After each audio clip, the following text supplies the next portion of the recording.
Айдана Ниязалиева 25 жашта. Ал аталган долбоордо эмгектенет. Айдана өз кесибин абдан жакшы көрөт жана кызматташууга ар дайым ачык. Өнүгүүгө жана башкалар менен тажрыйбасын бөлүшүүгө ар дайым даяр. Большим объемом оперативной памяти и быстрым SSD. Программист, фронтенд разработка специалист. Ошодо фрилансерге көчүп кеткем. Окуу бүткөнчөн кийин андан кийин өзүмдүн клиентская базамды жасап, клиенттерге ар кандай презентация, не только сайттан башканы жасап берем. Иш-чаранын негизги учурларынын бири ин-коом долбоорунун майыптыгы бар аялдарды жана кыздарды жумушка орноштурууга көмөктөшүүгө багытталган программанын презентациясы болду.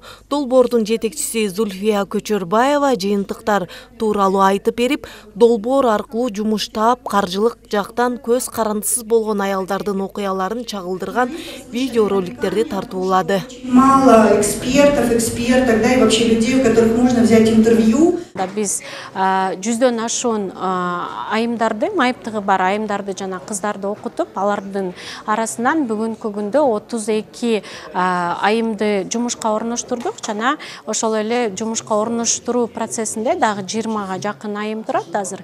Жана биз бүгүн алар үчүн дагы ошол алардын жумуштары жеңил болуу үчүн дагы атайын майыптыгы бар адамдарга ылайыкталган 15 ноутбуктарды берип жатабыз жана ага кошумча дагы атайын ошол майыптыгы ар кандай формадагы майыптыгы бар адамдардын колдонгонго кошумча дагы ошол программдык атайын девайстарды кошуп берип жатабыз жана ошолорду өткөрүп берип, алардын дагы ошол экономикалык көз карандысыздыгын күчөтүү максатында бул атайын иш-чаралар жүргүзүлүп жатат.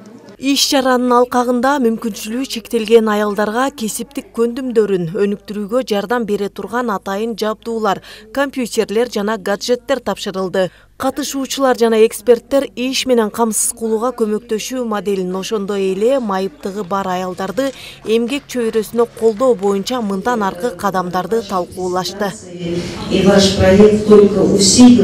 Бул негизинен аларды ошол жумушка орношуусуна өбөлгө түзүү жана алардын карьердик өнүгүшүнө дагы чоң жардам болот деп ойлойм. Мындан ары дагы бул биз үчүн бул биринчи кадам болуп атат, бизге как подсказка катары биздин мамлекеттик органга.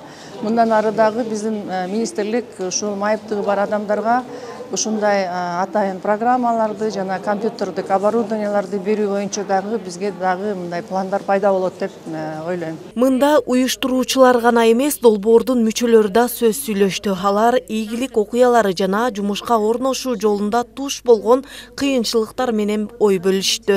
За время реализации проекта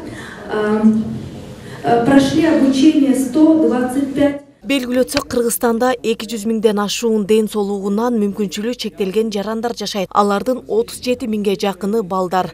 Жарандардын бул аялуу катмарына колдоо көрсөтүүнү улантуу, алардын коомго толук кандуу катышуусу үчүн мүмкүнчүлүктөрдү түзүү жана алардын ишке орношуусуна жана социалдык абалына көмөктөшүү уланат. Айгерим Дүйшөбаева, Чыңгыз Садыков, УТРК Чүй, Бишкек шаары.